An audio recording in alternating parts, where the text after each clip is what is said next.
kita walaupun dalam keadaan haid tetap kita harus mengejar amal-amalan bonus-bonus yang ada di bulan Ramadan ini. Nah, di antaranya adalah kita bisa menyiapkan buka sahur, kita bisa bersedekah. Nah, dengan kita memberikan makan orang puasa, nah itu kata Nabi pahalanya sama dengan kita yang puasa. Nah, enak kan? Ketika meninggalkan puasa dan beliau dalam keadaan hamil, dan hamilnya ini dia mengkhawatirkan atas janinnya. Lalu bagaimana ketika dia tidak bisa puasa? Maka di situ ketika mengkhawatirkan janin, maka dia harus membayar mud setiap hari. Itu sama dengan 600 gram. 600 gram makanan pokok kita, jadi beras gitu ya, setiap hari. Tetapi tetap wajib mengqadha.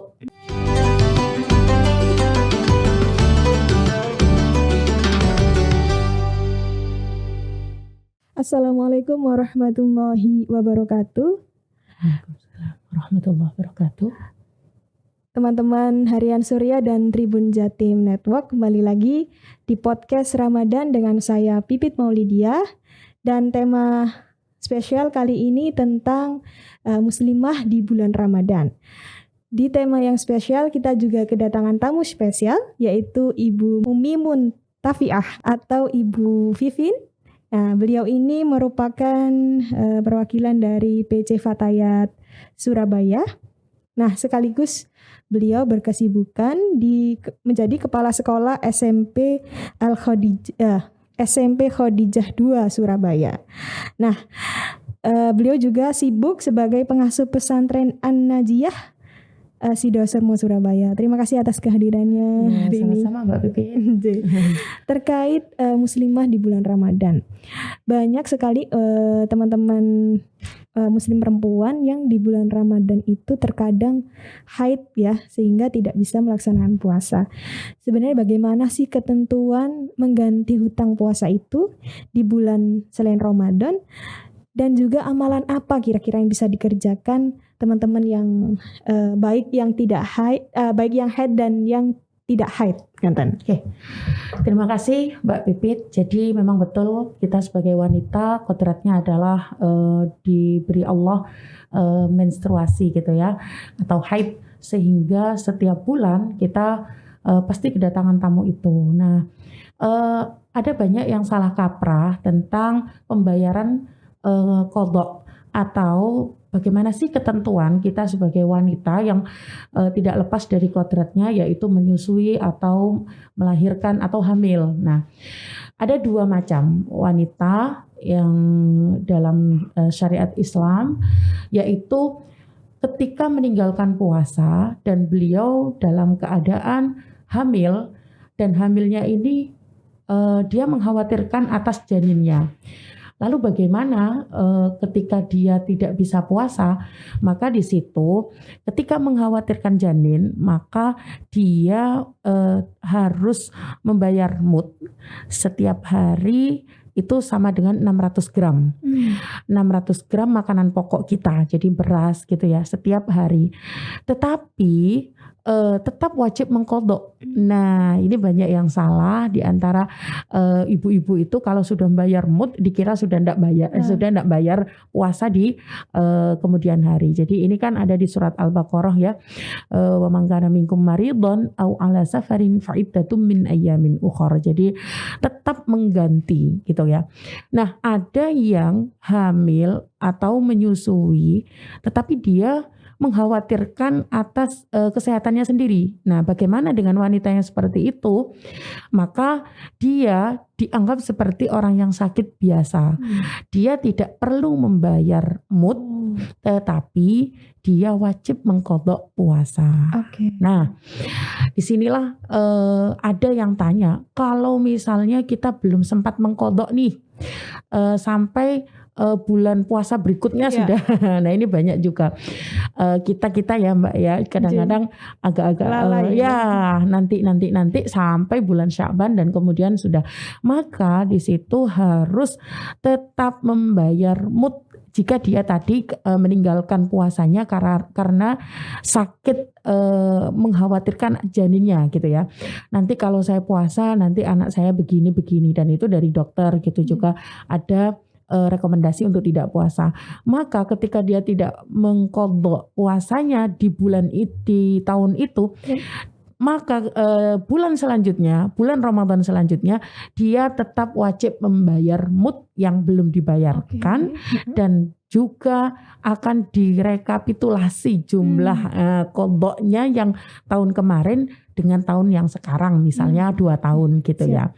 Jadi jangan sampai kita lalai dengan hanya membayar mud saja. Nah, terus ada pertanyaan lagi, apakah mud itu bisa dirupakan makanan jadi atau nasi kotak box gitu ya, dengan kira-kira 600 gram beras misalnya, itu tidak bisa. Jadi tetap 1 mud. Bagaimana cara membayarnya? Tidak boleh jumlahkan secara total, jadi rekapnya semuanya berapa, nunggu selesai Ramadan, tidak, tetapi setiap hari 1 mud. Begitu. Nah, bagi yang tadi yang mengkhawatirkan kesehatannya sendiri, anaknya sehat nih, menyusui juga anaknya sehat, tapi dia takut dia yang ada apa-apa, maka diibaratkan dia seperti sakit biasa yang tidak perlu membayar mud, namun dia tetap harus mengqadha puasa, begitu.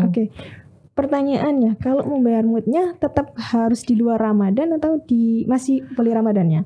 Pas Ramadannya itu. Siap. Jadi saya perlebar sedikit ya Mbak ya. Jadi ada wanita muslimah yang sudah sepuh gitu ya, yang dia sudah tidak bisa menjalankan puasa, maka ini juga sama, dan dia tidak bisa diharap-harapkan sembuhnya. Jadi dia bagaimana?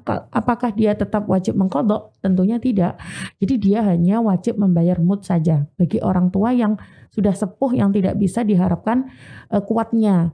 Atau ada orang yang masih muda, muslimah muda seperti kita, usia produktif, tetapi dia sakit yang kata dokter ini nggak bisa sembuh, ini nggak bisa sembuh, stadium 4 lah dan lain sebagainya. Maka bagaimana untuk muslimah yang seperti ini? Maka tentunya dia juga sama, hanya berkewajiban membayar mud 1 hari 1 mud. 1 mud itu 600 gram kira-kira begitu.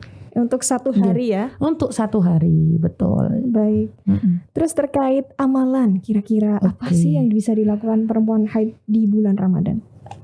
Iya Mbak Pipit, jadi kita kalau kebetulan ada tamu datang bulan itu, lantas tidak berarti kita bisa makan sehari-hari itu sama dengan kita pada posisi non bulan Ramadan, di luar bulan Ramadan.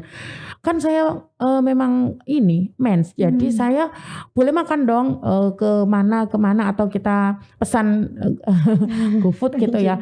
Tidak bisa, jadi kita harus tetap menahan, bahasa Jawanya ngeker gitu ya.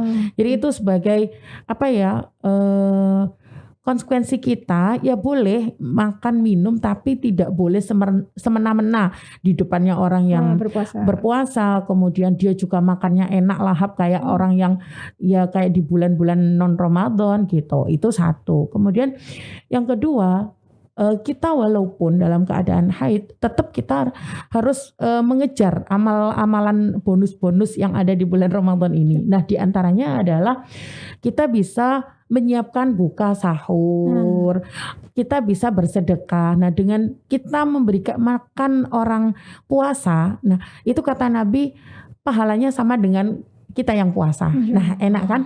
Jadi padahal memberikan takjil untuk orang yang puasa itu enggak harus 1 kotak box, bisa dengan kurma. Kata Nabi, ittaqun nar walau bisyikki tamroh. Jadi takutlah neraka walaupun hanya dengan separuh kurma. Kan enggak mungkin kita enggak bisa beli separuh kurma ya.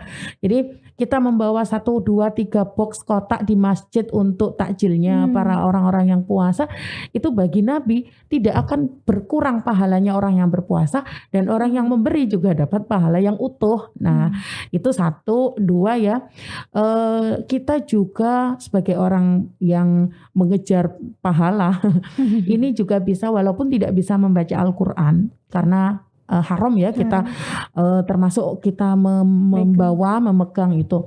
Tapi kita juga mendengarkan lantunan ayat-ayat Al-Quran. Jadi dari lewat gawai kita, perangkat kita, misalnya kita mendengarkan lantunan dari Instagram atau manapun ya, itu kata sebuah hadis yang diriwayatkan oleh Siti Aisyah itu mengatakan, ketika saya haid, Nabi Muhammad itu membawakan atau melantunkan Al-Quran di pangkuanku. Nah, disitulah kan orang yang jomblo jadi baper ya.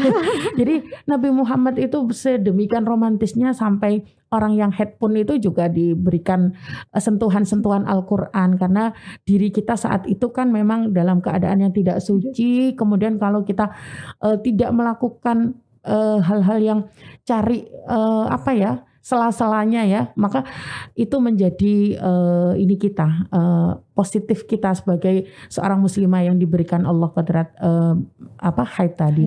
Kemudian jadi sedekah, menyiapkan orang-orang yang buka sahur, kalau nggak punya uang ya dengan tenaga kita bagi-bagi, ikut memberikan satu komunitas yang bagi-bagi takjil di jalan, kita hanya ikut bantu aja itu sudah luar biasa. Kemudian yang selanjutnya menuntut ilmu, Mbak Pipit.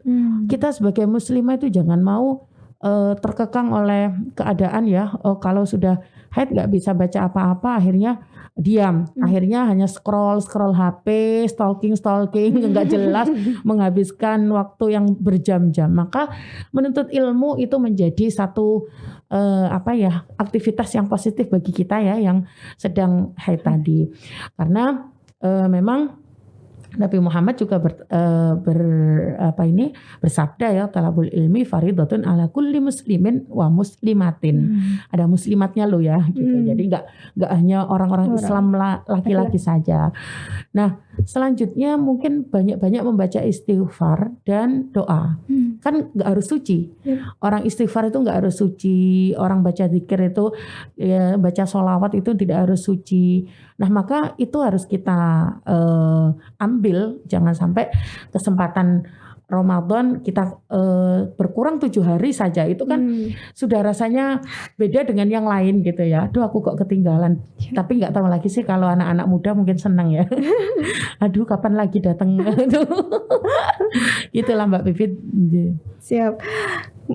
Luar biasa yang disampaikan sama Mbak Vivin tadi terkait amalan-amalan yang dilakukan untuk wanita haid di bulan Ramadan, dan sekaligus catatan untuk teman-teman haid yang punya hutang puasa Ramadan. Itu juga ada catatan untuk ibu hamil dan ibu menyusui. Nah, teman-teman, karena singkatnya waktu kita, kita harus mengakhiri podcast kali ini. Semoga di lain kesempatan kita bisa dapat ketemu lagi dengan Mbak Vivin. Ya, beliau luar biasa sibuk ya. Semoga terus diberikan kesehatan. Amin. Terima kasih. Teman-teman, berikut podcast Harian Surya dan Tribun Jatim Network hari ini. Semoga teman-teman bisa mengambil hikmah dan mendapatkan banyak pelajaran ilmu yang kita disampaikan oleh tamu kita hari ini. Saya akhiri. Wassalamualaikum warahmatullahi wabarakatuh.